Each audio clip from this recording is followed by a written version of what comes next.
ভক্ত গোষ্ঠী সহিতে গৌরাঙ্গ জয় জয়, শুনিলে চৈতন্য কথা ভক্তি লভ্য হয়। আদিখণ্ডে নবম অধ্যায়। গতকল্য পর্যন্ত আমরা আস্বাদন পেয়েছি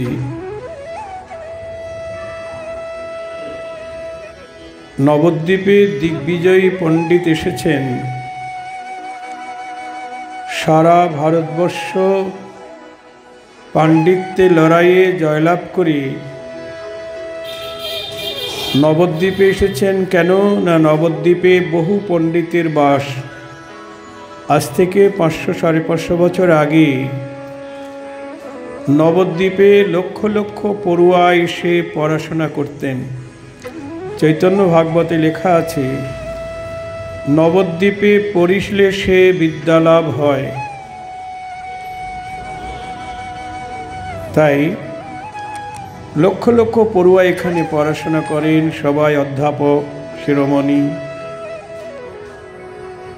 তাই দিগ্বিজয় পণ্ডিত এসেছেন নবদ্বীপের পড়ুয়াদেরকে পাণ্ডিত্যে লড়াইয়ে পরাজিত করবেন।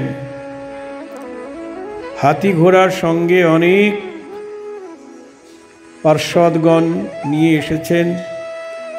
নবদ্বীপের যারা পড়ুয়া পণ্ডিত তারা ভয়ে কাঁপছে, সারা ভারতবর্ষ জয় করে এসেছে, তাহলে তো আমাদেরকে হার মানিয়ে দেবে। সবাই চিন্তায় পড়ে গেলেন, নবদ্বীপের বদনাম হবে। তা পড়ুয়ারা সবাই মিলে আমার গৌরহরির কাছে এলেন, এসে সব কিছু জানালেন।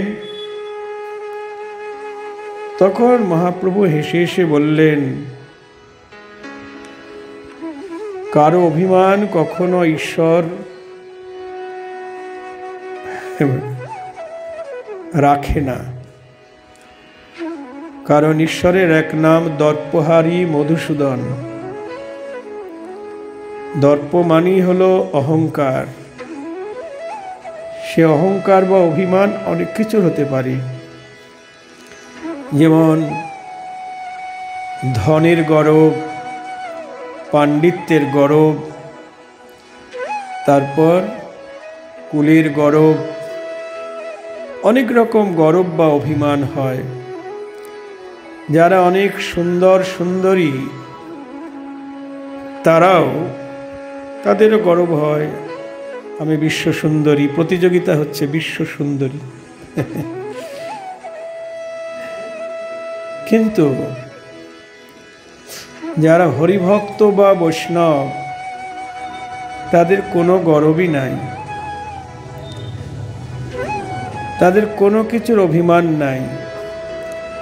যারা শুদ্ধ ভক্ত তারা সর্বোত্তম হয়েও নিজেকে হীন করি জানে, কৃষ্ণ কৃপা করিবেন দৃঢ় করি মানে। লোকে তাদের সর্বোত্তম বলে, আপনি বড় পণ্ডিত, বড় বৈষ্ণব, মহারাজ, বড় গোসাই, অমুক তমক ইত্যাদি বলে না। কিন্তু বৈষ্ণব কি বলেন না, আমি অধম, আমার মতো অধম আর কেউ নাই। স্বয়ং রাধারানী, তার মতো তো কৃষ্ণ প্রেমিক আর কেউ নাই। কৃষ্ণকে রাধারানীর মতো ভালো আর কেউ বাসে না জগতে। হ্যাঁ, আর যার প্রেমে বশ হয়ে আমার গোবিন্দ তার চরণে দাসখত লিখেছেন যে আমি তোমার কেনা দাস। তাহলে কেমন প্রেম করেছেন, কেমন ভালোবাসা করেছেন গোবিন্দের সঙ্গে, যে গোবিন্দ তার পায়ে দাসখত লিখলেন। সেই রাধারানী মাথুর বিরহে কৃষ্ণ বৃন্দাবন ছেড়ে মথুরায় চলে গেছেন। রাধারানী 100 বৎসর কৃষ্ণ হারা। তাই সখীদের কাছে বলছেন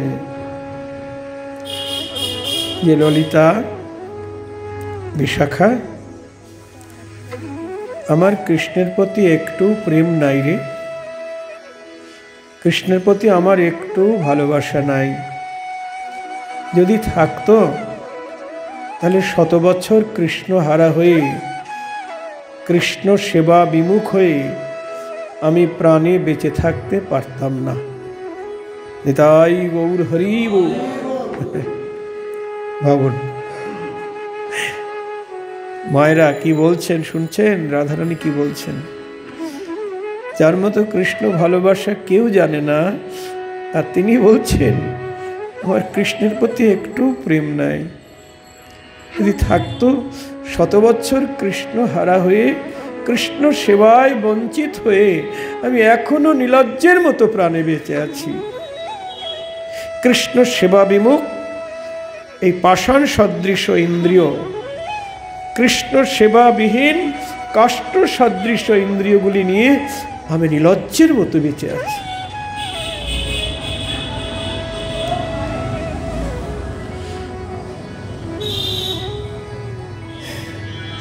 আমার কি মনে হয় জানিস, চিরদিবস ভেল হরি, রহল মথুরাপুরী, অতিভাম বুঝি অনুমানে সখিরে, অতিভাম বুঝি অনুমানে।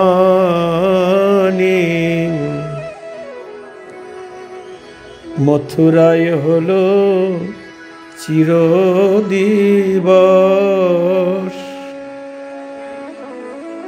সেথায় রাত্রি বুঝি হয় না সখী। মথুরায় হলো চিরদিবস, আমি অনুমানে বুঝেছি রে, মথুরায় হলো চিরদিবস। মথুরায় বুঝি চিরকাল দিন রে, সেখানে বুঝি রাত্রি হয় না। কারণ আমার পরাণবধূ যাবার সময় বলেছিল আমি আজ যাচ্ছি আবার কাল আসব। কিন্তু কাল বলতে কত কাল চলে গেল, কাল গেল, পরশু গেল, সপ্তাহ গেল, পক্ষ গেল, মাস গেল, বছর গেল, দেখতে দেখতে 100 বছর কেটে গেল, তবু তার কাল আর হলো না। তাই আমার মনে হয় আমাদের বৃন্দাবনে যেমন দিনের পরে রাত্রি আসছে, আর রাত্রি প্রভাত হলেই কাল হচ্ছে, তাই না? কিন্তু মথুরায় বুঝি রাত্রি হয় না রে,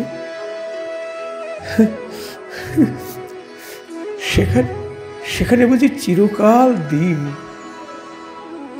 যদি রাত্রি হতো তাহলে রাত্রি প্রভাত হতো, আর প্রভাত হলে কাল হতো, কাল হলেই আমার বধূ ফিরে আসতো।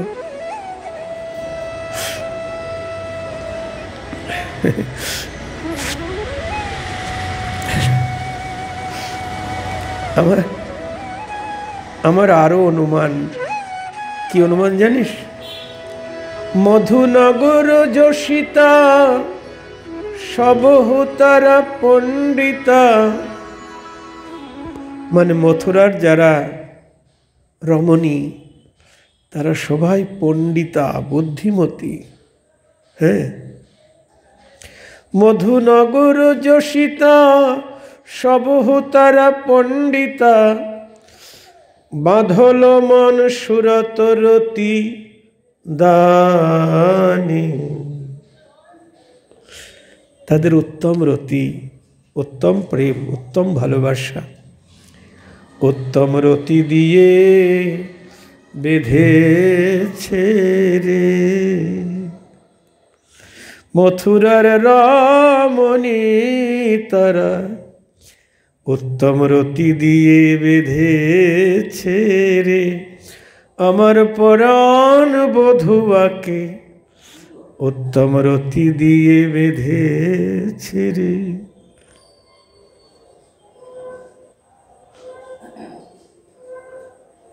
আমার হলো সামান্য রতি, আমার সামান্য প্রেম, আর মথুরা রমণীর উত্তম রতি। তা মানুষ ততদিন সামান্য রতিতে আসক্ত থাকে যতদিন উত্তম রতির সন্ধান না পায়। কিন্তু একবার যদি বেশি ভালোবাসা পায়, আর কি কম ভালোবাসার কথা মনে রাখে রে? বেশি ভালোবাসা পেলে আর কম ভালোবাসার কথা মনে থাকে না। তাই আমার পরাণবোধ তাকে মথুরার রমণী উত্তম রতি দিয়ে, উত্তম প্রেম দিয়ে বেঁধে ফেলেছে। তাই অভাগিনীর কথা তার মনে নাই রে, উত্তম রতির সঙ্গ পেয়ে এই অভাগিনীর কথা মনে নাই রে। কেন থাকবে বল? আমার কি গুণ আছে যে আমার কাছে থাকবে? আমি হলাম গোয়ালিনী, গ্রামের বালিকা, গ্রাম্যকুল বালিকা, সহজে পশু পালিকা। গ্রাম্যকুল বালিকা, সহজে পশু পালিকা। হাম কিয়ে শ্যাম সুখ ভোগ্যা সখিরে, হাম কিয়ে শ্যাম সুখ ভোগ্যা। আমি কৃষ্ণ সেবার কিবা জানি, আমি মতিহীনী গুণহীনী। আমি কৃষ্ণ সেবা কিবা জানি, আমি আহিরিণী কুরূপিণী। আমি গোবিন্দ সেবার কিবা জানি। সে যে আদরের ধন চিন্তামণি, সদাই আদরে আদরে থাকে। আদরের ধন চিন্তামণি, আদরে আদরে থাকে। আমার কাছে অনাদরে থাকবে কেন? আদরে আদরে ফেরে, সে যে আদরের ধন চিন্তামণি। আমার রূপ নাই, আমার গুণ নাই, আমি সামান্য গোয়ালিনী। কেন আমার কাছে থাকবে বল? আমার রতি নাই, মতি নাই। আর মথুরা রমণী, তারা রাজকুল সম্ভবা ষোড়শী নব যৌবনা। তারা রাজকুল সম্ভবা ষোড়শী নব যৌবনা। যোগ্য জনে মিলয় যেন যোগ্যা। যোগ্য জনে মিলয় যেন যোগ্যা। বলি যজ্ঞে যোগ্যা মিলেছে রে,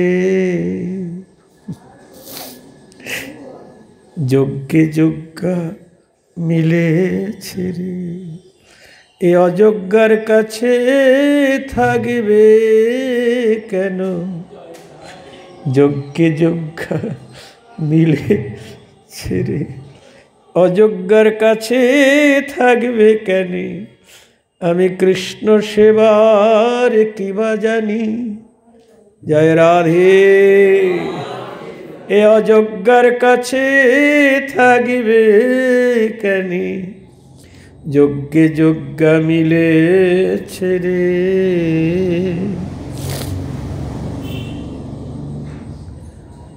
মানে বৃক্ষ যত ফলবতী হয়, ফলের ভারে বৃক্ষের মাথা কি হয়, মাটির দিকে নত হয়ে যায়। আম গাছ, জাম গাছ, কাঁঠাল গাছ না, লিচু গাছ,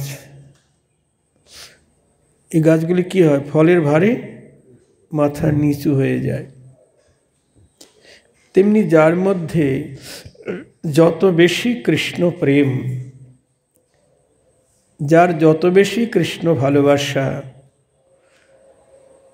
তার মাথা তত অবনত, সে তত নিজেকে অধম বলে মনে করে। যার মধ্যে কৃষ্ণ প্রেম নাই, সে তো অহংকারের পর্বতে বসে আছে গো। সে বলছে আমি শ্রেষ্ঠ।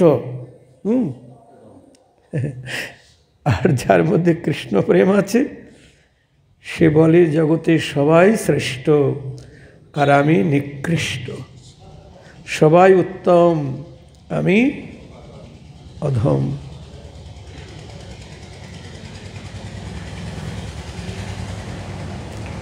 জানিস সখী, এ জগতে অনেক দৃষ্টান্ত আছে, উপমা আছে। কিসের উপমা? তত দিবস জীবই নিম্ব ফল চাখই, অমৃত ফল যাবত নাহি পাওয়ে সখীরে। এ জগতের পাখিরা ততদিন নিমের ফলে আসক্ত থাকে, হ্যাঁ, যতদিন অমৃত ফলের সন্ধান না পায়। কিন্তু একবার যদি পাখি অমৃত ফলের সন্ধান পায়, অমৃত ফল কাকে বলে গো? আম। একবার যদি সন্ধান পায় অমৃত ফলের, অমৃত ফল ভোজনে উদর পরিপূরণে, অমৃত ফল ভোজনে উদর পরিপূরণে, আর নিম্ব ফল দিকে নাহি চাওয়ে। পাখি যদি একবার অমৃত ফলের সন্ধান পায় আর অমৃত ফল খেয়ে যদি উদর পরিপূর্ণ হয়ে যায়, আর নিমের ফলের দিকে ফিরে তাকায়, বল তা আমি হলাম নিম্ব ফল। আহ রাধে,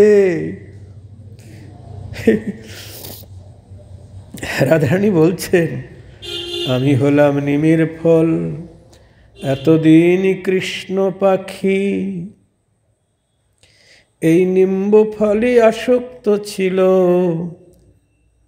অমৃত ফলের সন্ধান পাইনি বলে মথুরার রমণী হলো অমৃত ফল। এবার কৃষ্ণ পাখি মথুরায় গিয়ে অমৃত ফল ভোজন করে তার উদর পরিপূর্ণ হয়ে গেছে। তাই নিম্ব ফলের কথা মনে নাই রে, অমৃত ফল ভোজন করি উদর পরিপূর্ণ হয়ে গেছে। অমৃত ফল ভোজন করি, এই নিম্ব ফলের কথা তার মনে নাই রে। আরো দৃষ্টান্ত আছে, বলি। এ ললিতা, তত দিবস যাই অলি ধুতুরা ফলে মজই, মালতী ফুল যাবত নাহি পাওয়ে সখীরে। ভ্রমর ততদিন ধুতুরা ফুলে আসক্ত থাকে যতদিন মালতীর গন্ধ না পায়। কিন্তু একবার যদি মালতীর গন্ধ পায়, আর কি ধুতুরার দিকে ফিরে তাকায়, বল?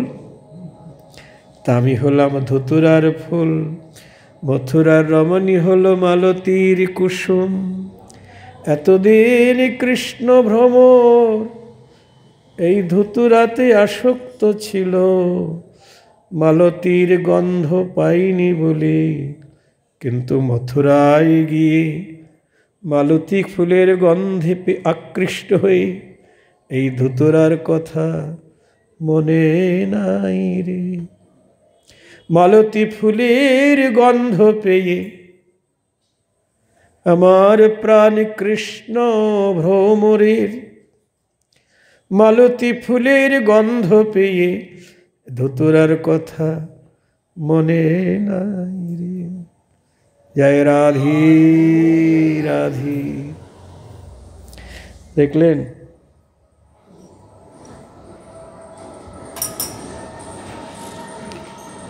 যারা কৃষ্ণ প্রেমিক তারা সর্বোত্তম হয়েও নিজেকে অতিহীন বলি মনে করে। যার যত ভালোবাসা, মানে কৃষ্ণের প্রতি যত প্রেম, এই জড়জগতের মানুষের প্রতি ভালোবাসাকে প্রেম বলে না। সবসময় এটা আমাদের স্মরণে রাখতে হবে। এই জড়জগতে যাকেই আমি ভালোবাসি না কেন, ছেলে হোক, মেয়ে হোক, স্বামী হোক, স্ত্রী হোক, এদের সঙ্গে যে ভালোবাসা, এটা হলো মায়ার সম্বন্ধ এবং স্বার্থের সম্বন্ধ, তাই না? একটু স্বার্থ কম পড়লেই ব্যাস ডিভোর্স শুধু নয়, একদম খুন করে দেবে। ঠিক বলছি তো নাকি? স্বামী স্ত্রীকে খুন করছে, স্ত্রী স্বামীকে খুন করছে, মাতা পিতা সন্তানকে, সন্তান মাতা পিতাকে, এসব চলছে একটু স্বার্থের বিঘ্ন হলেই। তো এটাকে প্রেম বলে না, এটা হলো কাম। প্রেমের সংজ্ঞা কি বলছেন? আত্মেন্দ্র প্রীতি সুখ তারে বলে কাম, কৃষ্ণ সুখ প্রীতিবাঞ্ছা ধরে প্রেম নাম। নিজের সুখের জন্য যে চেষ্টা, সেটা হলো কাম। আমি আমার ইন্দ্রিয়কে চরিতার্থ করব, একজন আরেকজনের সঙ্গে মিলিত হচ্ছে নিজের ইন্দ্রিয় সুখ পাওয়ার জন্যে। সন্তানকে যে বুকে ধরছি, জড়িয়ে ধরছে, ওটাও সুখ পাওয়ার জন্যে, তাই না? এটা হলো কাম। আর কৃষ্ণের সঙ্গে যে ভালোবাসা, কৃষ্ণ সুখ প্রীতিবাঞ্ছা ধরে প্রেম নাম। চৈতন্য চরিতামৃত বলছেন, কামের তাৎপর্য নিজ সম্ভোগ কেবল। কামের তাৎপর্য নিজ সম্ভোগ কেবল, আমি সম্ভোগ করব। আর প্রেমের তাৎপর্য কৃষ্ণ সুখ মহাবল।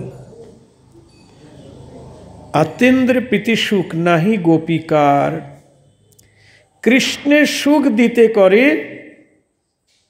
সঙ্গম বিহার। আমার রাধারানী আদি গোপী যে কৃষ্ণের সঙ্গে মিলিত হয়, নিজের সুখের জন্যে নয়, গোবিন্দকে সুখী করবার জন্যে। চৈতন্য চরিতামৃতে আছে, অন্তলীলা একদম শেষে রাধারানী বলছেন, মোর সুখ সেবনে কৃষ্ণের সুখ সঙ্গমে, তে কারণে দেহ দিই দান। আমার সুখ হয় যদি আমি কৃষ্ণের সেবা করতে পারি, তবে আমার সুখ হয়। কিন্তু কৃষ্ণের সুখ হয় কিসের সঙ্গমে, এ কারণে আমার দেহকে তার চরণে আমি দান করি। জয় রাধে। বলেছি না কালকে না পরশুদিন, যে গোবিন্দ যখন রাধারানীর কাছে দান চাইছেন, তখন রাধারানী বলছেন, তোমাকে আমি কি দান করব, আমার কি আছে তোমায় দান করব? আমার তো কিছু নাই। বন্ধু তোমার রাঙা পায় কি বলিব আমি, অন্যের অনেক আছে, আমার কেবল তুমি। অন্যের অনেক ধন সম্পত্তি আছে তোমাকে দান করবার মতো, কিন্তু আমার তো ধন সম্পত্তি কিছু নাই। আমার ধন সম্পদ যা কিছু সব তো তুমি। অন্যের অনেক আছে, আমার কেবল তুমি। হরি বল। আমরা এই সংসারে কত কিছুর অভিমান করি গো, আমার বাড়ি, আমার গাড়ি, আমার এটা, আমার সেটা। কিন্তু রাধারানী কি বলছেন? অন্যের অনেক ধন সম্পদ। তিনি রাজনন্দিনী, রাজার মেয়ে, আবার বিয়ে হয়েছে আয়ন ঘোষের সঙ্গে, তারাও গরিব না। তা সত্ত্বেও বলছেন আমার তো আর কোনো ধন সম্পত্তি নাই, অন্যের ওই অনেকই আছে, আমার কেবল তুমি। আমার কিবা আছে, কিবা দিব। হ্যাঁ, তুমি যখন চাইছো তোমাকে কিছু দেয়া দরকার, ভালোবাসার মানুষ তাকে না চাইতেই দিতে হয়, চাইলে তো দিতেই হবে, তাই না? তা মনে ভাবি তোমাকে কি দেব, কি দেব, কি দেব, কি দিব, কি দিব বলি মনে করি আমি, আমি বলি যেই ধন তোমায় দিব সেই ধন তুমি। জয় রাধে।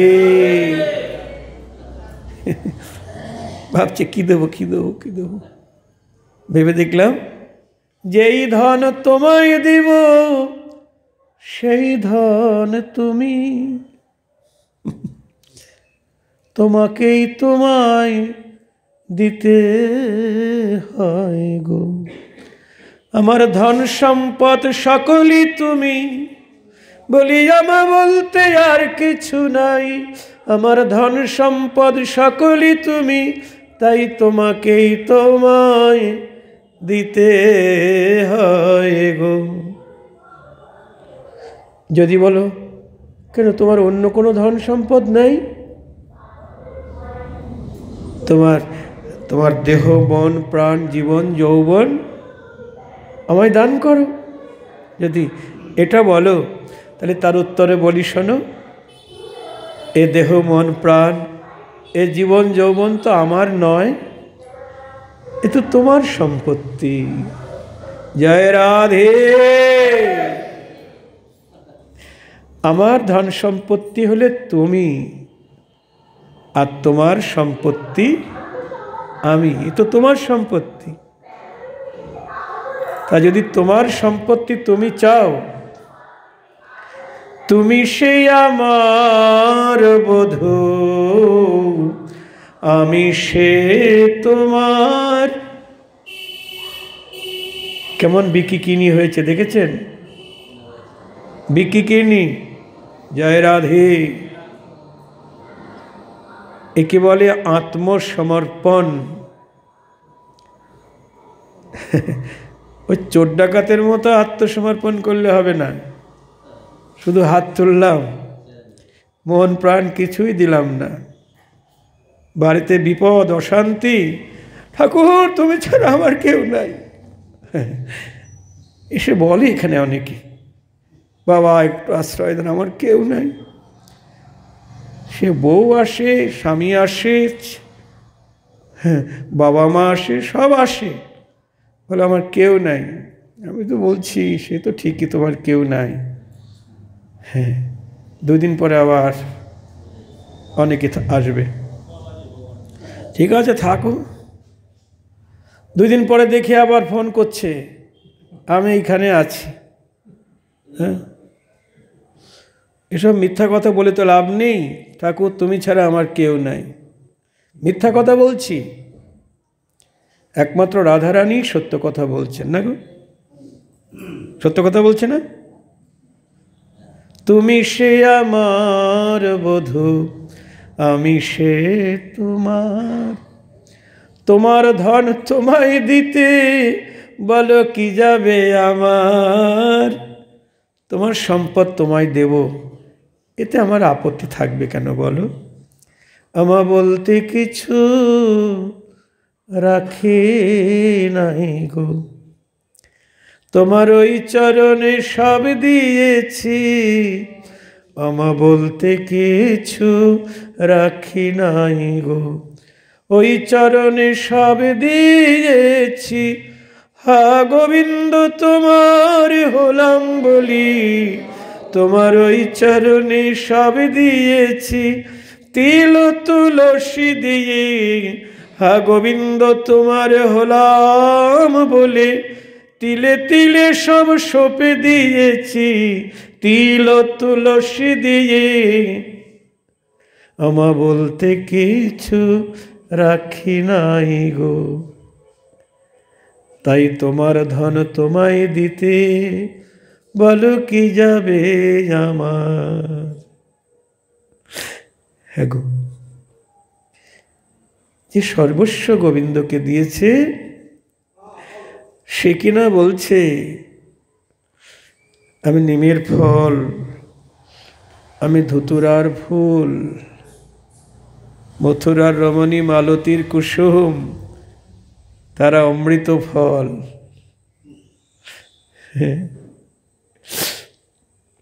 সর্বোত্তম হয়েও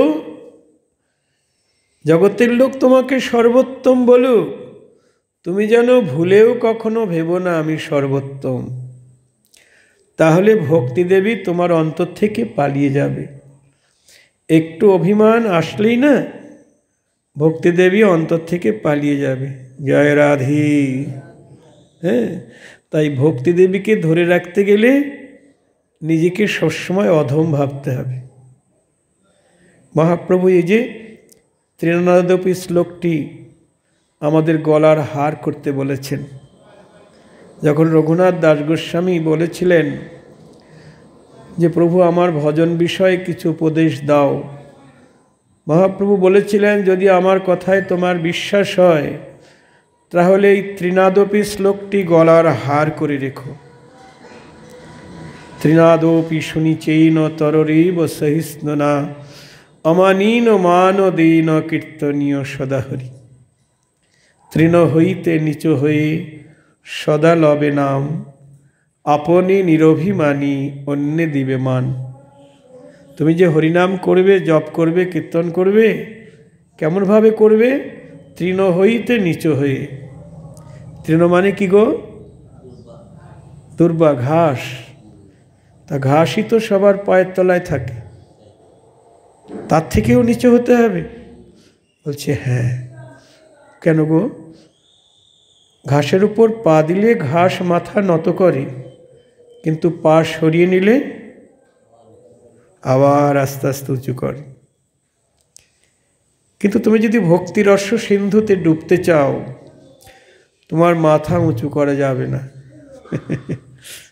ঘাসের থেকে নিচু হতে হবে। তৃণাদৌপি শুনিচেন, মানে ঘাসের থেকে নিচু হয়ে হরিনাম করতে হবে।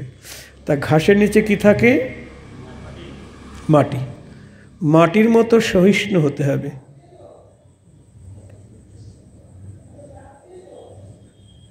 হরিদাস ঠাকুর, তাকে 22 বাজারে বেত্রাঘাত করছে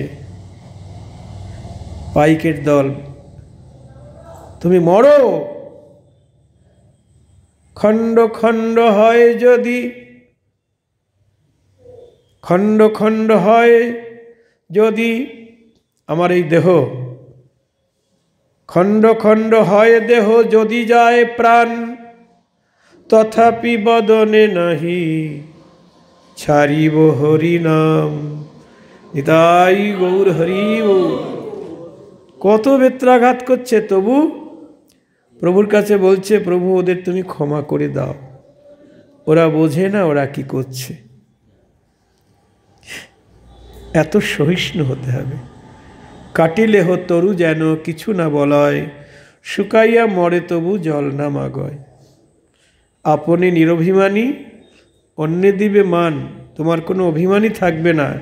তুমি ধনী, মানী, কুলীন, পণ্ডিত, তুমি বড় ভক্ত, তুমি বৈষ্ণব, তুমি গোসাই, অমুক তমুক না।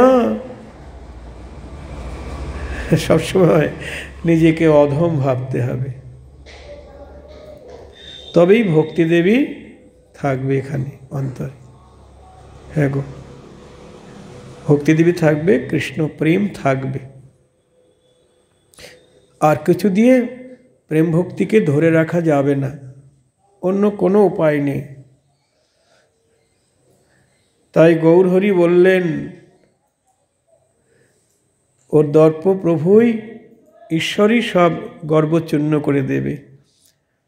তাই রাত্রিবেলায় যখন গৌরহরি সব পড়ুয়াদের সঙ্গে সভা করে বসেছেন, তার মাঝখানে দিগ্বিজয় বসলেন। তাকে প্রভু বললেন, গঙ্গার মহিমা একটু কীর্তন করো। দিগ্বিজয় পণ্ডিত সংস্কৃত শ্লোকে 3 ঘন্টা যাবৎ গঙ্গার মহিমা কীর্তন করলেন সংস্কৃত শ্লোকে। তারপরে বললেন, এখানে আমরা তো সংস্কৃত তো বুঝি না, তা তুমি একটু ব্যাখ্যা করে যদি বলো ভালো হয়, সবাই বুঝবে। যখন ব্যাখ্যা করছেন, মহাপ্রভু আদি মধ্য অন্ত 3 জায়গায় ভুল ধরে দিলেন। আদিতে ভুল, মধ্যে ভুল, অন্তে ভুল। তখন দিগ্বিজয়ের মাথা নিচু হয়ে গেল। আমি সরস্বতী দেবী আমার জিহ্বায় বসে আছেন, মানে ভক্তিতে সরস্বতীকে বশ করে নিয়েছেন। সরস্বতী তার জিহ্বায় বসে, কিন্তু আজকে গৌরহরির কাছে পরাজিত হয়ে গেল, তার মাথা হেট হয়ে গেল। প্রভু বলছেন, তুমি দুঃখ করো না, হ্যাঁ ঠিক আছে, আজকে তুমি ঘরে যাও, পুঁথি দেখো, কালকে আবার তোমার সঙ্গে আলোচনা হবে। হ্যাঁ, সব পড়ুয়ারা হাসছিল। গৌরহরি বলে, এই চুপ করো। তারপর দিগ্বিজয় পণ্ডিত ঘরে গেলেন, সরস্বতী স্তবস্তুতি করলেন, করে শয়ন করলেন, নিদ্রা গেলেন। স্বপ্নে সরস্বতী দেবী এসে বলছেন, দিগ্বিজয় পুত্র, কি হয়েছে? বলছে, মা তুমি কোথায় ছিলে? আজকে আমার জিহ্বা থেকে তুমি কোথায় সরে গিয়েছিলে? বলছে, পুত্র, স্বামীর সামনে পুত্রের জিহ্বায় কি ভর করা যায়? স্বামীকে অপমান করা তো পত্নীর কর্তব্য নয়। স্বামীকে পরাজিত করে পুত্রের জয় দেওয়া, এটা পত্নীর কর্তব্য নয়। তুমি যার কাছে পরাজিত হয়েছ তিনি আমার স্বামী। তার মানে গৌরহরি তো কৃষ্ণ, তা কৃষ্ণ হলো জগৎপতি, তাই না? সবার প্রতি, সরস্বতীরও প্রতি, লক্ষ্মীরও প্রতি, সবার প্রতি। তাই তুমি পরাজিত হও নাই, তুমি জয়লাভ করেছ। তুমি যার কাছে পরাজিত হয়েছ উনি অনন্ত ব্রহ্মাণ্ডের অধীশ্বর, সকল ঈশ্বরের ঈশ্বর, পরমেশ্বর। তুমি ঘুম ভাঙলে সকালবেলা তার কাছে গিয়ে শরণ নাও, তোমার জীবন ধন্য হয়ে যাবে। দেখো, এই গোপন কথা কাউকে যেন বলো না, তার কাছে বলতে পারো, আর কাউকে বলো না। পরের দিন দিগ্বিজয় এসে মহাপ্রভুর চরণে লুটিয়ে পড়লেন যে, তুমি আমায় ক্ষমা করো, আমি খুব অন্যায় করেছি, আমি অভিমান নিয়ে, অহংকার নিয়ে তোমাকে পরাজিত করতে এসেছি। হ্যাঁ,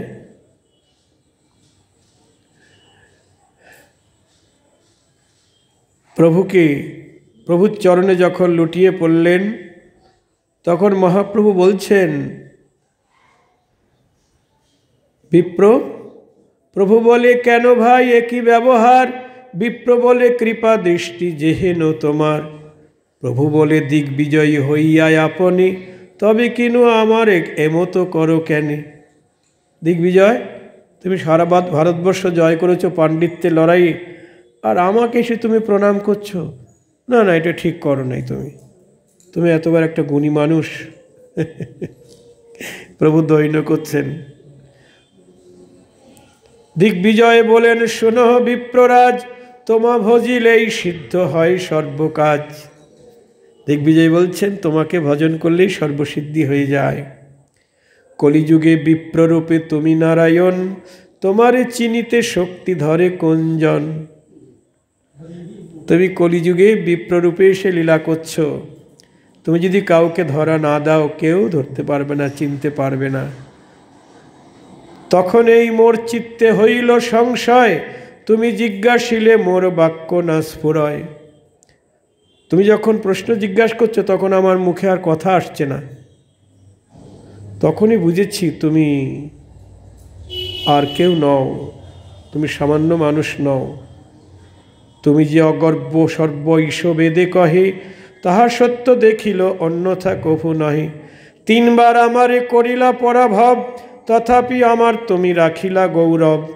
এহ কি ঈশ্বর শক্তি বিনে অন্য হয়, অতএব তুমি নারায়ণ সুনিশ্চয়। তুমি আর কেউ নয়, স্বয়ং নারায়ণ। গৌর তীরথ দিল্লি কাশী আদি করি, গুজরাট বিজয়নগর কাঞ্চিপুরী, হেলঙ্গ তেলঙ্গ ড্রদেশ আর কত, পণ্ডিতের সমাজ সংসারে আছে যত।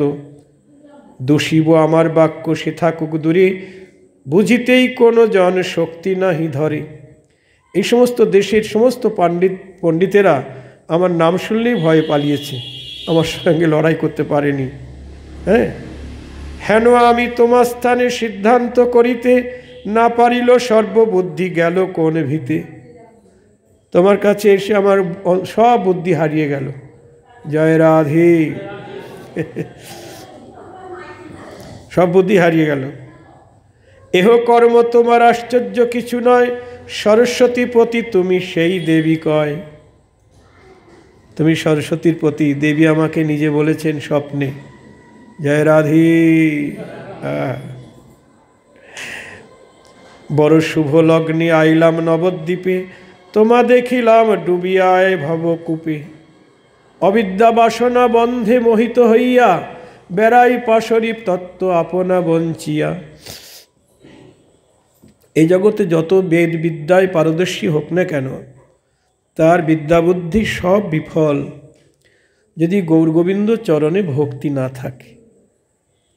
চারিবেদ সরদর্শন পরিয়াও যে জন, সে যদি গৌরাঙ্গ নাহি ভজে, বৃথা তার অধ্যয়ন।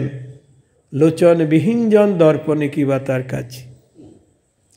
সমস্ত শাস্ত্রবিদ্যায় পারদর্শী হয়েও যদি গৌর চরণে ভক্তি না থাকে, বৈষ্ণব কবি বললেন বৃথা তার অধ্যয়ন।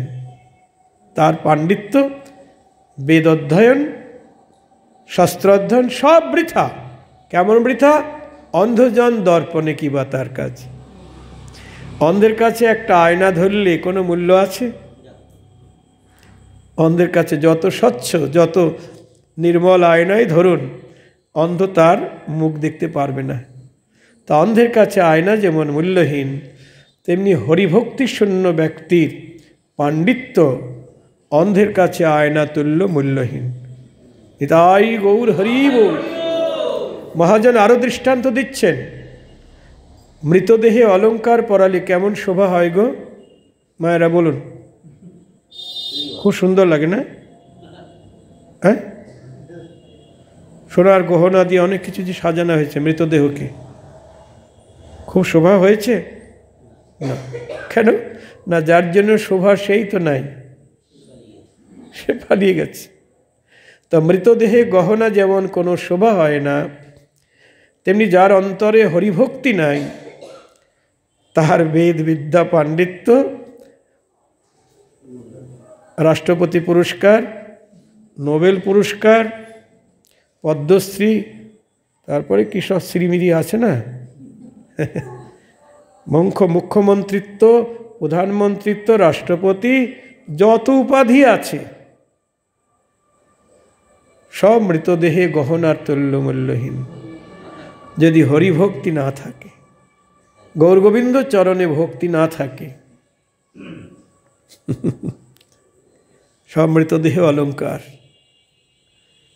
আরও দৃষ্টান্ত আছে, বলবো।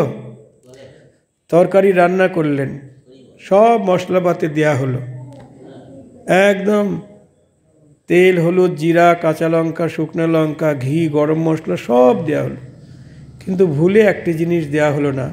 কি গো? লবণ দেওয়া হয়নি। তাহলে কেমন স্বাদ হবে? এই লবণ দেয় নাই। হ্যাঁ, ওই জন্য যারা অনেক রান্না করে না, হয়তো হাজার হাজার লোক খাবে, তখন নিশ্চয়ই একটু জিহ্বায় দিয়ে দেখে। বলা যায় না যদি লবণ না দিই। হ্যাঁ, তবে সবার সামনে দেয় না, হয়তো আড়ালে লুকিয়ে লুকিয়ে দেখে। তবে আপনারাও দিতে পারেন। গোবিন্দের ভোগ রান্না করতে গিয়ে যদি সম্বন্ধ হয়, ভালোবাসা হয়, তাহলে দেয়া যায়। ভগবান জ্ঞান থাকলে হবে না। যেমন কৃষ্ণ সখারা বনের ফল কুড়িয়ে এনে আগে এক কামড় খেয়ে দেখছে মিষ্টি না টক। যেটা মিষ্টি হচ্ছে এক কামড় খেয়ে, কানাই খা, এটা খুব মিষ্টি। দেখুন, এটা হলো প্রেম, এটাকে বলে প্রেম। আর ভগবান জ্ঞানে আমাদের গোবিন্দ ভজন নয়। মায়েরা সবসময় মনে রাখবেন, কৃষ্ণ ভগবান এই জ্ঞানে কিন্তু আমাদের ভজন নয়। দ্বারকা, মথুরা, বৈকুণ্ঠের ভজন হলো ভগবান জ্ঞানী, আর আমাদের ভজন হলো বৃন্দাবনের ভজন। সেখানে ব্রজবাসীরা ভুলেও কখনো কৃষ্ণকে ভগবান জ্ঞান করে না। তারা কি বলে? মোর পুত্র, মোর সখা, মোর প্রাণপতি, এইভাবে যে মোরে করে শুদ্ধ রতি। কৃষ্ণ বলছেন, আমি তাদের প্রেমে বাঁধা থাকি যারা সহজভাবে ভালোবাসে।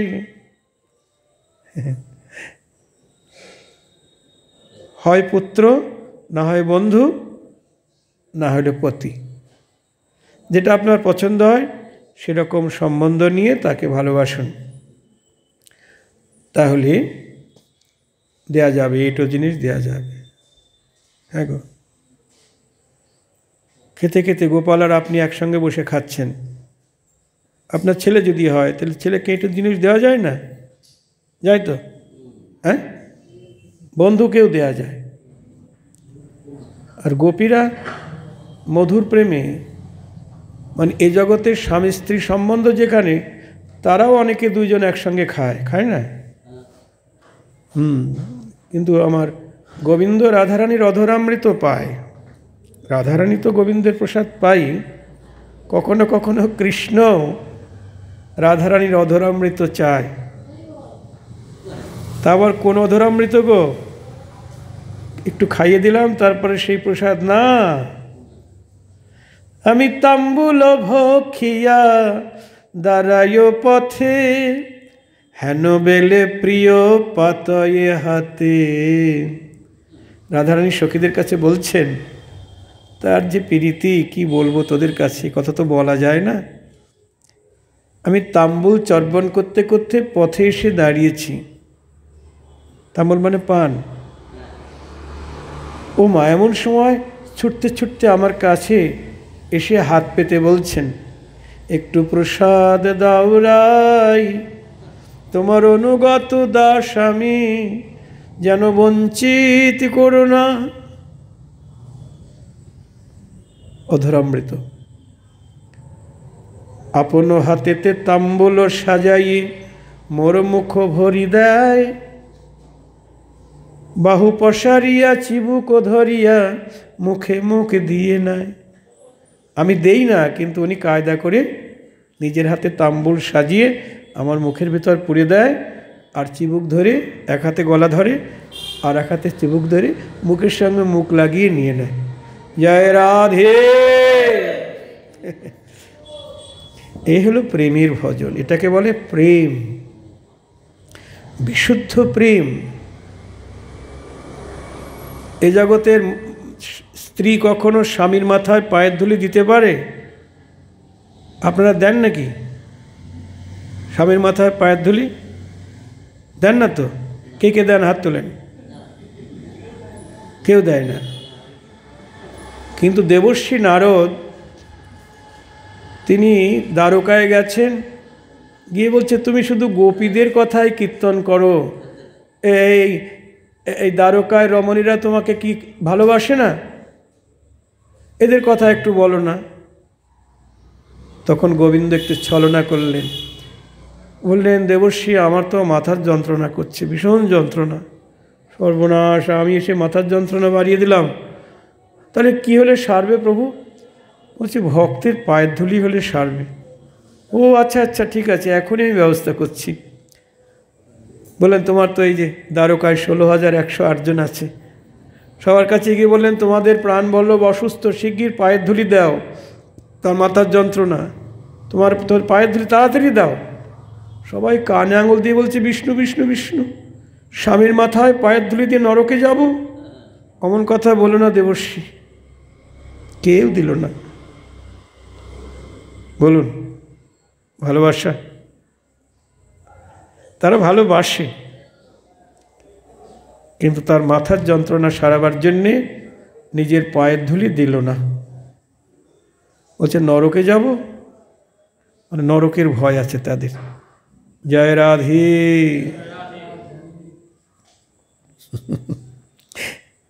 দেবর্ষি নারদ ফিরে এলো। তখন বলছে, পেয়েছ? গোবিন্দ তো জানে ওরা কেউ দিতে পারবে না। দেবর্ষি নারদ নিজেও তো ভক্ত, তাই না? উনিও দিতে পারলেন না। বলে, প্রভু কোথায় গেলে পেতে পারি? তুমি একবার বৃন্দাবনে গিয়ে দেখো, চেষ্টা করে। জানে তো কোথায় গেলে দিতে পারে। দেবর্ষি নারদ চললেন বৃন্দাবনে, গিয়ে বললেন, তোমাদের প্রাণবল্লভ অসুস্থ, শিরোপীড়ায় ভুগছেন। গোপীরা বলছেন, প্রাণবল্লভ অসুস্থ, বলুন তার জন্য আমরা কি করতে পারি? অন্য কিছু না, শুধু একটু পায়ের ধুলি। তোমাদের পায়ের ধুলি দিলেই তার মাথার যন্ত্রণা সেরে যাবে। তাই রাধারানী সখীদের ডাকছে, তোরা কে কোথায় আছিস? শিগগির পায়ের ধুলি দে, প্রাণবল্লভ অসুস্থ। সবাই তাদের পায়ের ধুলি ঝেড়ে দিলেন নারদের বসনাঞ্চলে। দেবর্ষি নারদ অবাক বিস্ময়ে তাকিয়ে আছেন। বলছে, গোপী, তোমাদের পাপের ভয় নাই, নরকের ভয় নাই, তোমরা গোবিন্দের মাথায় পায়ের ধুলি দিচ্ছ, তোমাদের পাপের ভয় নাই, কোথায় তোমাদের গতি হবে? নরকের ভয় নেই। গোপী হেসে বলছেন, আমরা নরকে যাই তাতে দুঃখ নাই, আমাদের প্রাণ গোবিন্দ সুখে থাকুক। আমরা যে গোবিন্দ সুখে সদাই সুখী, প্রাণ গোবিন্দ সুখে থাকুক। আমরা নরকে যাই তাতে দুঃখ নাই।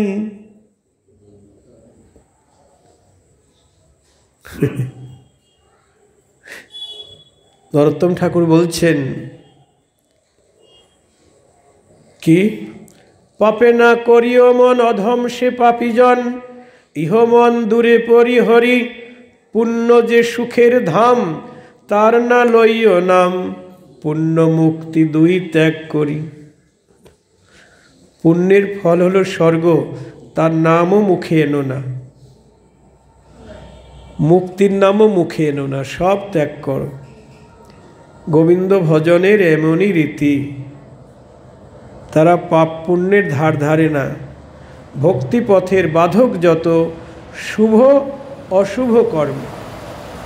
চৈতন্য চরিতামৃত বলছেন, ভক্তিপথের বাধক শুভ অশুভ কর্ম, মানে অশুভ কর্ম তো বাধা বটেই, শুভ কর্ম ভক্তিপথের বাধা। কেন গো? শুভকর্ম আবার বাধা হয় কি করে? শুভকর্ম বাধা হয় কি করে বলবো? শুভকর্ম বা পুণ্যকর্ম এর ফল হলো স্বর্গ। আপনি 33 কোটি দেবতার পূজা করেন তো? কে কে করেন? আপনারা করেন 33 কোটি দেবতার পূজা? না, 33 কোটি না করলেও অন্তত কয়েকজন যাদের নাম জানেন, যেমন মা মনসা, তারপরে শনি ঠাকুর, বড় ঠাকুর, শনি ঠাকুর বলতে নেই, বড় ঠাকুর, এরকম অনেক ঠাকুর ঠাকুর আছে তো। হ্যাঁ, 12 মাসে 13 পার্বণ বলে না। এই সমস্ত পূজাপালি করলে আর যাগযজ্ঞ হোম ব্রত তপস্যা যত করবেন এর ফল কি? পুণ্য। এগুলি শুভ কর্ম, আর এর ফল হলো স্বর্গ। আপনি স্বর্গে যাবেন। যদি আপনি সতী নারী হন অবশ্যই স্বর্গে যাবেন। সতী নারী যদি হন অবশ্যই স্বর্গে যাবেন, কিন্তু সতী নারী হয়ে গোবিন্দের কাছে যেতে পারবেন না। জয় রাধে। আপনারা বলবেন বাবাজি কী সব অলক্ষণে কথা বলছে গো, সতী নারী হয়ে গোবিন্দের কাছে যেতে পারবো না? না, গোবিন্দ পর পুরুষ না।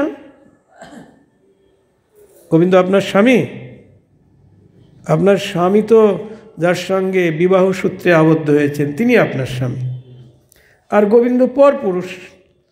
তা আপনি কুলের কুলবধূ হয়ে যখন গোবিন্দের ভাবনা ভাবছেন, তার ধ্যান করছেন, তার নাম গুণ কীর্তন করছেন, তার প্রসাদ খাচ্ছেন, তখন আর আপনার সতীত্ব থাকলো? আর সতীত্ব আছে গো? পরপুরুষের সবসময় ভাবনা করছেন, পরপুরুষের প্রসাদ খাচ্ছেন, তার গুণকীর্তন করছেন, আর সতীত্ব আছে? নাই।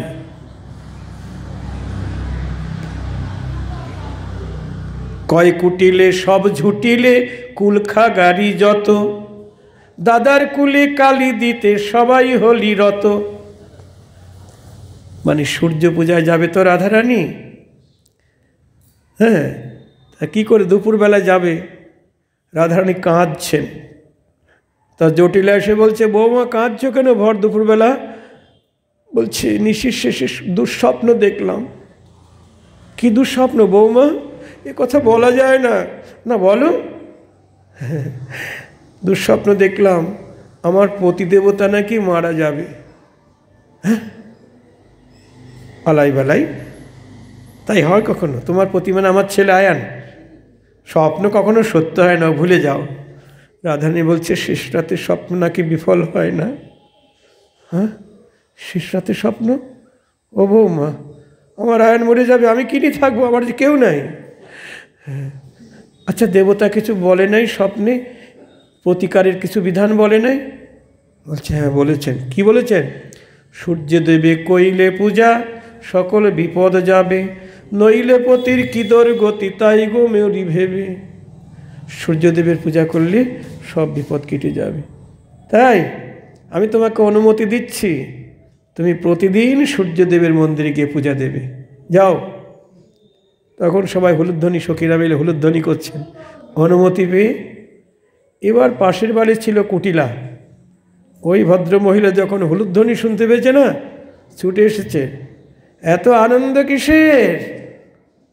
জটিলা বলছে, এই বৌমা দুঃস্বপ্ন দেখেছে, আমার আয়ন মারা যাবে, সূর্য পূজা করলে সব বিপদ কেটে যাবে, তাই বৌমা সূর্য পূজা করতে যাবে। কুটিলা বলছে আচ্ছা,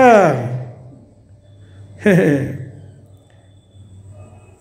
ওই দুষ্টুগুলি তোমাকে কী সব বিনিয়ে বিনিয়ে বলল, আর তাই তুমি সব মেলে নিলে?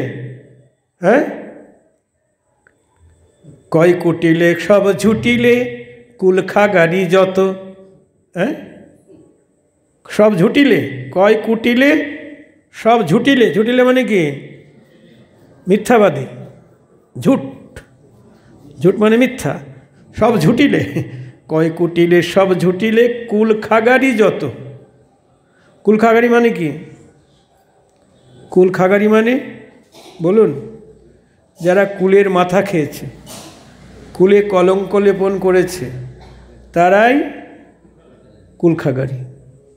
দাদার কুলে কালি দিতে সবাই হলি রত, তোদের সনে যাইব বনে দেখব সকল কাজ। হ্যাঁ, মনোহরা যাইছে তোরা লয়ে পূজার সাজ। তোদের সঙ্গে আজ বনে যাব, দেখব কানু পূজা না ভানু পূজা না কানু পূজা, নিজের চোখে দেখব।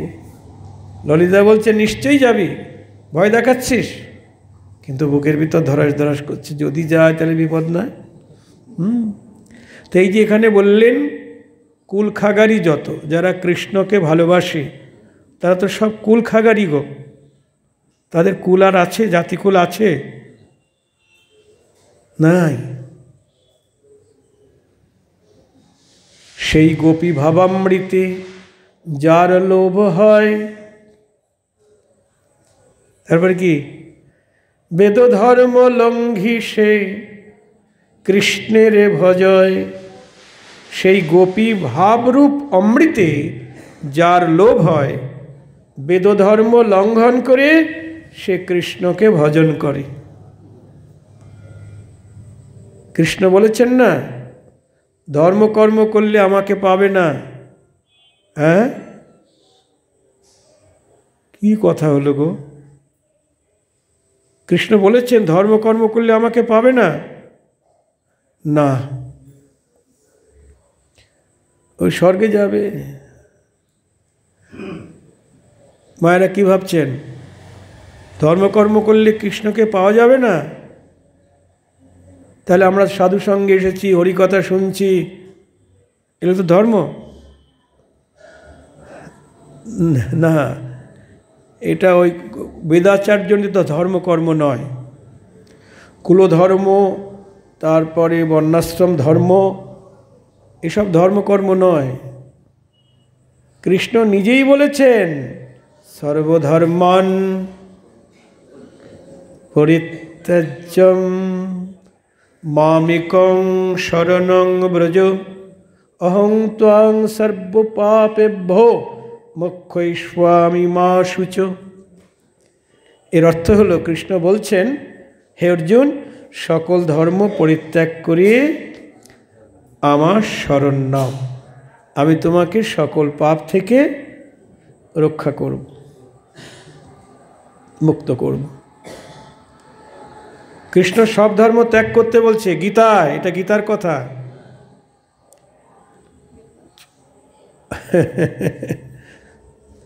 হরি বল। তাহলে সব ধর্ম বলতে লোকধর্ম, কুলধর্ম, বেদাচারজনিত যত ধর্মকর্ম আছে,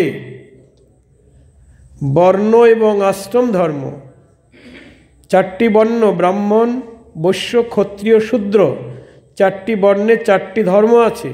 ব্রাহ্মণের ধর্ম কি? পূজা অর্চনা। বৈশ্যের ধর্ম ব্যবসা বাণিজ্য। ক্ষত্রিয় ধর্ম যুদ্ধ করা। আর শূদ্রের ধর্ম তিন বর্ণের সেবা করা। এই হলো বর্ণ ধর্ম। আর চারটি বর্ণেরই চারটি আশ্রম ধর্ম আছে: ব্রহ্মচর্য, গার্হস্থ, বানপ্রস্থ, সন্ন্যাস। প্রথমে 5 বছর বয়স হলে 5 থেকে 16 বছর বয়স পর্যন্ত গুরুগৃহে থেকে ব্রহ্মচর্য আশ্রম পালন করতে হবে। ব্রহ্মচর্য পালন করতে হবে, গুরুদেবের সেবা করতে হবে, গুরুগৃহে দাসত্ব করতে হবে। আমরা কয়দিন গুরুগৃহে থাকি গো? এখানে বলছি 5 থেকে 16 মানে কত বছর? 11 বছর গুরুগৃহেই থাকতে হবে। আর আজ যদি গুরুদেবের আশ্রমে যাই, কি রে কয়দিন থাকবি? না বাবা, বাড়ি যেতে হবে। দাসত্ব করতে হবে, সেবা করতে হবে। কৃষ্ণ কাঠ কেটেছে, কাঠ কুড়িয়েছে। রামচন্দ্র গুরু দাসত্ব করেছেন, তারা ভগবান, তারা আচরণ করে দেখিয়েছেন। তাহলে ব্রহ্মচর্য আশ্রম 16 বছর পর্যন্ত গুরু সেবা, শাস্ত্র অধ্যয়ন, এই হলো ব্রহ্মচর্য। আর তারপরে গার্হস্থ ধর্ম। এবার গুরুদেব তার অভিভাবককে বললেন, এবার বাড়ি নিয়ে যেয়ে বিয়ে ছাড়া দাও।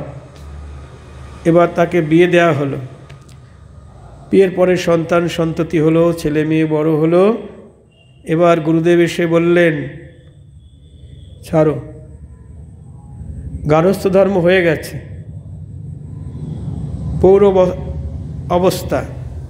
এবার সংসার ছেড়ে চলো। কোথায়? বানপ্রস্থে, মানে তীর্থ পর্যটন বা সাধু সংগঠন ইত্যাদি। চলো, আর বাড়িতে থাকা যাবে না। স্বামী স্ত্রী 2 জন মিলে চলো। কিছু দূর বানপ্রস্থ হলো, তারপরে বাড়ি ফিরে আসা হলো। গুরুদেব বললেন, এবার ছাড়ো, সংসার তো ছাড়বেই, একজন আর একজনকে ছাড়ো। এবার সন্ন্যাস, একা একা সাধন ভজন। এই হলো বর্ণ এবং আশ্রম ধর্ম। এই বর্ণ এবং আশ্রম ধর্ম ঠিক ঠিক পালন করলে কলিযুগের মানুষের পক্ষে সম্ভব নয়। তবু যদি ঠিক ঠিক কেউ পালন করে তার ফল কি হবে না স্বর্গ। জয় রাধে। রামানন্দকে মহাপ্রভু বলেছেন পরশ্লোক সাধ্যের নির্ণয়, জীবের সাধ্যবস্তু কি, যা সাধনার দ্বারা পাওয়া যায় সেই সাধ্যবস্তু কি? প্রথমেই বললেন স্বধর্ম আচরণে বিষ্ণু ভক্তি হয়। এই স্বধর্ম মানে বর্ণাশ্রম ধর্ম পালন করলে কৃষ্ণের প্রতি একটু ভক্তি হয়। প্রভু বললেন ও বাহ্য, এ বাইরের ভক্তি, আগে কহ। আর ভাবুন, চৈতন্য চরিতামৃত বলছেন চারি বর্ণাশ্রমী যদি কৃষ্ণ নাহি ভজে, স্বধর্ম করিয়াও সে রৌরবে পরিমজে।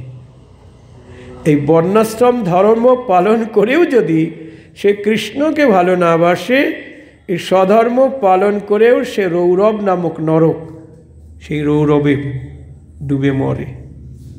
এই জন্যে বলছেন কৃষ্ণ সর্বধর্ম পরিত্যাগ করিয়ে আমার শরণ নাও। তার মানে কি? ধর্ম বলতে কৃষ্ণকে ভালোবাসাই ধর্ম, আর কৃষ্ণকে ভালো না বাসাই অধর্ম। একদম সোজা কথা। কৃষ্ণকে ভালোবাসাই ধর্ম, আর কৃষ্ণকে ভালো না বাসাই অধর্ম। ওই জন্যই বললাম যে আপনি সতীনারী হলে গোবিন্দের কাছে যেতে পারবেন না। হ্যাঁ, কুলের কুলবধূ সতীত্ব পালন করছেন, গোবিন্দের কাছে যেতে পারবেন না। গোবিন্দকে ধ্যান করতে হবে, তার স্মরণ করতে। পরপুরুষ তো, তা পরপুরুষের চিন্তা করা মানেই সব গেল। কুটিলা বলছে কুল খাগারি যত, কুলে কলঙ্ক লেপন করেছে এরা সব। জয় রাধে। সেই গোপী ভাবামৃতে যার লোভ হয়, হ্যাঁ, বেদধর্ম লঙ্ঘি, বেদধর্ম লঙ্ঘন করি সে কৃষ্ণকে ভজয়। সব ধর্মে জলাঞ্জলি দিয়ে বৈরাগী হয়ে চলে যায় গো। হ্যাঁ, মহাপ্রভুর কথাই ধরুন। আচ্ছা বলুন তো, স্বয়ং ভগবান হয়ে কীরকম অন্যায় করেছে? ধর্ম পালন করেছে? সবই বিয়ে করেছেন বউটা, হ্যাঁ, তার সঙ্গে 2-4 দিন একটু ঘরও করলো না। আর বুড়া মা, আর কেউ নাই ওদের দেখার মতো। বুড়া মা আর টুকটুকে পত্নী তাকে ত্যাগ করে রাতের অন্ধকারে পালিয়ে গেল। পালিয়ে গেল না? তার কি কোনো দায়িত্ব কর্তব্য নাই? কি গো,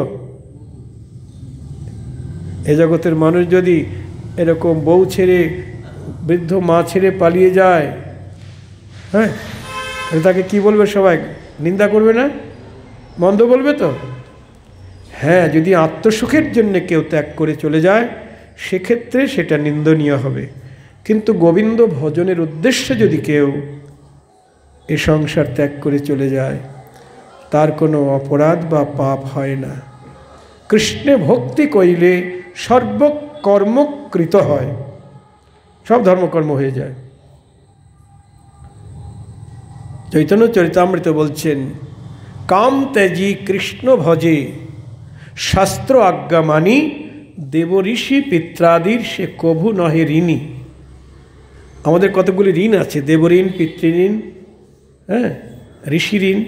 এই ঋণগুলি শোধ করবার জন্য আমাদের সংসারে থাকতে হয়, বিবাহাদি করে সংসার জীবনযাপন করতে হয়, পুত্রকন্যা সৃজন করতে হয়। কিন্তু যখন আপনি গোবিন্দ ভজনে ব্রতী হয়ে যাচ্ছেন তখন দেবতার কাছেও আর ঋণ থাকছে না, ঋষির কাছেও ঋণ থাকছে না, মাতা পিতার কাছেও আর ঋণ থাকছে না। আপনার এই দেহের দ্বারা যদি গোবিন্দ ভজন হয়, এ তো মাতা পিতারই দেহ নাকি? হ্যাঁ, মাতৃরজে আর পিতৃবীজে এই দেহটা তৈরি হয়েছে। তো এই দেহ যখন গোবিন্দ সেবায় লাগবে, গোবিন্দ ভজনে লাগবে, তখনই মাতা পিতার জন্ম দেওয়ার সার্থক হবে। জয় রাধে।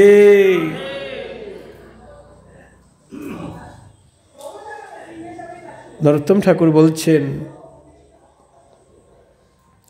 দেবলোক পিতৃলোক পায় তারা মহাসুখ, সাধু সাধু বলে অনুক্ষণ, যুগল ভজয়ে যারা প্রেমানন্দে ভাসে তারা, তাদের নিছনি ত্রিভুবন।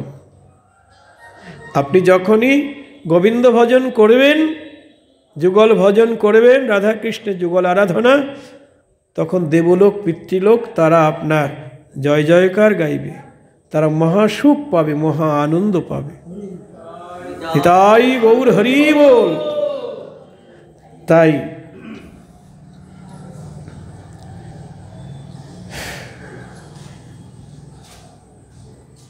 এত বলি মহাপ্রভু সন্তোষিত হইয়া আলিঙ্গন করিলেন বিপ্রেরে চাপিয়া, পাইকয়ে পাইয়া বৈকুণ্ঠ নায়কের আলিঙ্গন, বিপ্রের হইল সর্ববন্ধ বিমোচন। সে দিগ্বিজয়ের সব অহংকার চূর্ণ হয়ে গেল মহাপ্রভুর আলিঙ্গন পেয়ে। প্রভু বলে, বিপ্র সব দম্ভ পরিহরি, ভজ গিয়া কৃষ্ণ সর্বভূতে দয়া করি। দিগ্বিজয়কে বললেন, সব পাণ্ডিত্যের অহংকার ত্যাগ করো, কৃষ্ণকে ভক্তি করো, কৃষ্ণকে ভালোবাসো, সব দম্ভ পরিত্যাগ করো। দম্ভ করলে তার কষ্ট হয়, যে অভিমানী তার খুব কষ্ট গো। হ্যাঁ, যে কিছু তোমারে কহিলেন সরস্বতী, তাহা পাছে বিপ্র আর না কহ কাহা প্রতি। সরস্বতী স্বপ্নে তোমাকে যা বলেছে আমার কাছে বললে আর কারোর কাছে বলো না। হ্যাঁ, বেদগুচ্ছ কহিলে হয় পরমায়ু ক্ষয়, পরলোকে তার মন্দ জানিও নিশ্চয়। বেদগুচ্ছ কথা বললে পরমায়ু ক্ষয় হয়। পাইয়া প্রভুর আজ্ঞা সেই বিপ্রবর, প্রভুরে করিয়া দণ্ড প্রণাম বিস্তর, পুনঃ পুনঃ পাদপদ্ম করিয়া বন্ধন, মহাকৃতকৃত্য হই চলিলা ব্রাহ্মণ। প্রভুর আজ্ঞায় ভক্তি বিরক্তি বিজ্ঞান, সেইখানে বিপ্র দেহে হইলা অধিষ্ঠান। কোথা গেল ব্রাহ্মণের দিগ্বিজয়ী দম্ভ, তৃণ হইতে অধিক হইলা বিপ্র নম্র। প্রভুর কৃপায় সব দম্ভ অহংকার চূর্ণ বিচূর্ণ হয়ে গেল, তৃণ হইতেও অধিক হইলা বিপ্র নম্র, মানে ঘাসের থেকেও অতি বিনম্র হয়ে গেল। হস্তি ঘোড়া দোলা ধন যতেক সম্ভার, পাত্রসাৎ করিয়া সর্বস্ব আপনার। চলিলেন দিগ্বিজয়ী হইয়া অসংঘ, এনমত শ্রী গৌরাঙ্গ সুন্দরের রঙ্গ। দিগ্বিজয় পণ্ডিতের সঙ্গে যত হাতি ঘোড়া ছিল পাত্রমিত্র, সবাইকে বলে তোমরা এবার চলে যাও, আমি একা একাই থাকব। জয় রাধে। ভাবন, তার আর কিছুই ভালো লাগে না গো, যে একবার গৌরহরির করুণা পায়। হ্যাঁ গো, তার যে আর কেউ নাই, তার গৌর ছাড়া আর কেউ নাই। রূপ সনাতন রাজত্ব ছেড়ে বৃন্দাবনে কি গাছতলায় বাস করছেন। হ্যাঁ, তাদের ভবিষ্যতের চিন্তা নাই। আমরা তো এই সংসারে ভাবি যে তাই তো, আমি যে বিষয় সম্পত্তি না থাকলে আমাকে কে দেখবে, তাই না? ভবিষ্যতে আমাকে কে দেখবে? ছেলে মেয়ে যদি জন্ম না দিই, ওরাই তো আমাকে মুখের আগুন দেবে বা আমাকে অসময়ে দেখবে, এর জন্য তো সংসার করি। কিন্তু রূপ সনাতন তারা রাজত্ব ছেড়ে গাছতলায় বাস করছেন।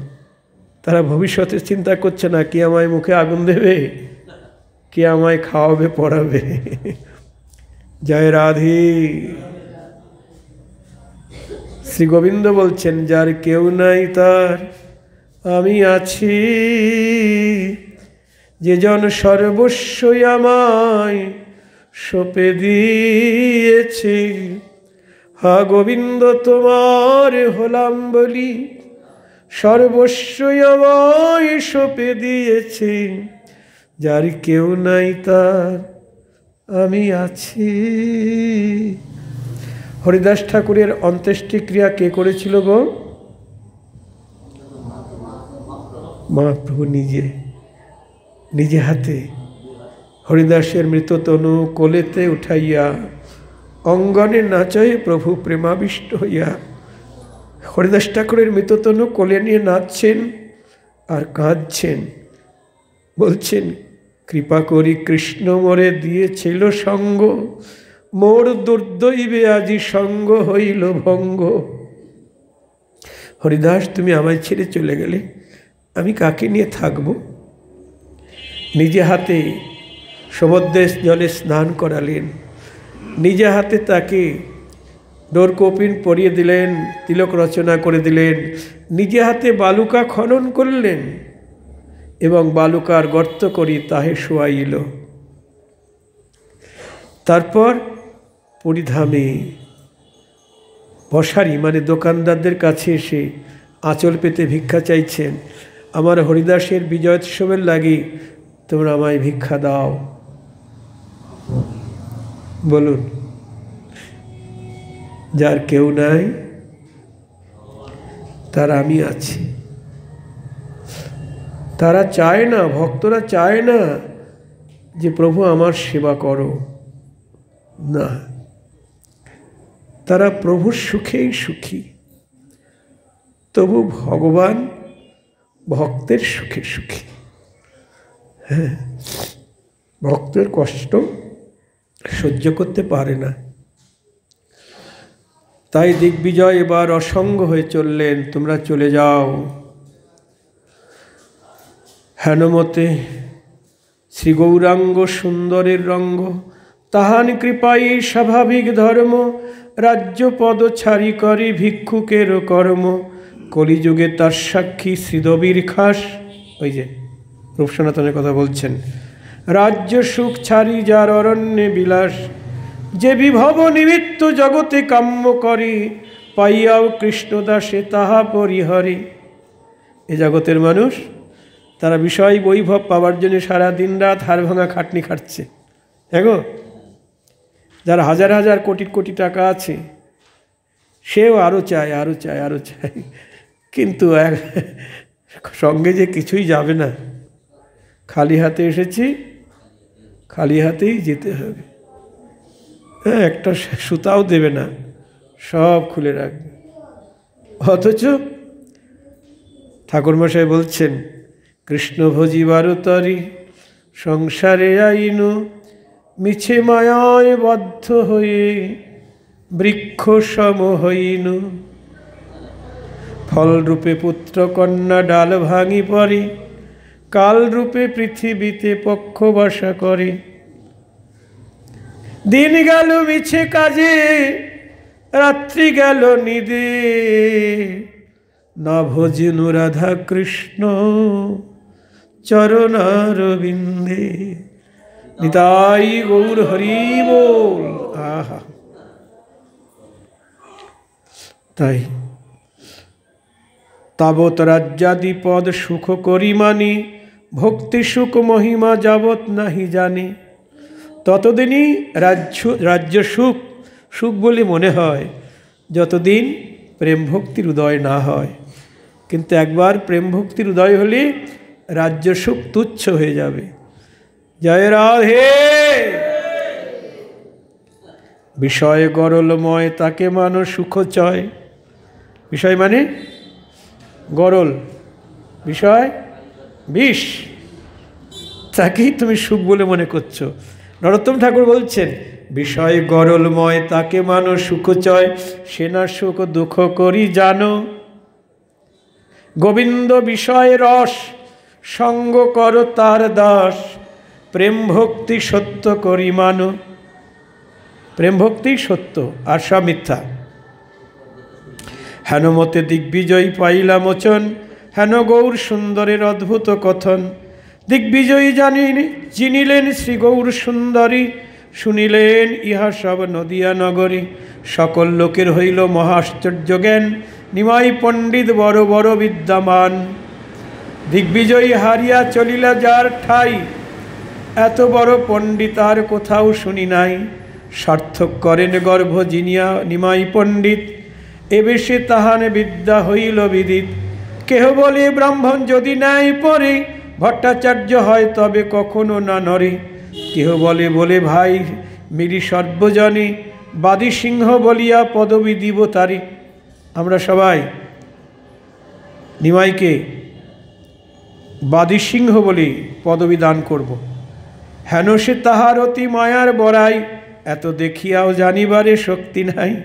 এই মতো সর্বনবদ্বীপে সর্বজনী, প্রভুর সৎকীর্তি সবে ঘোষে সর্বজনী। নবদ্বীপবাসীর চরণে নমস্কার, এ সকল লীলা দেখিবারে শক্তি যার।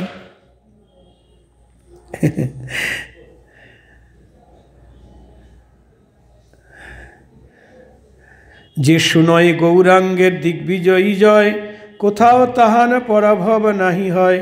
বিদ্যারস গৌরাঙ্গের অতি মনোহর, ইহা যেই শুনে হয় তার অনুচর।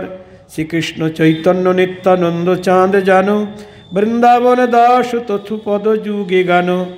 ইতি দিগ্বিজয়ী বিমোচন নাম নবম অধ্যায়। আজকে এই পর্যন্ত। শ্রী গুরু নিতাই গৌর।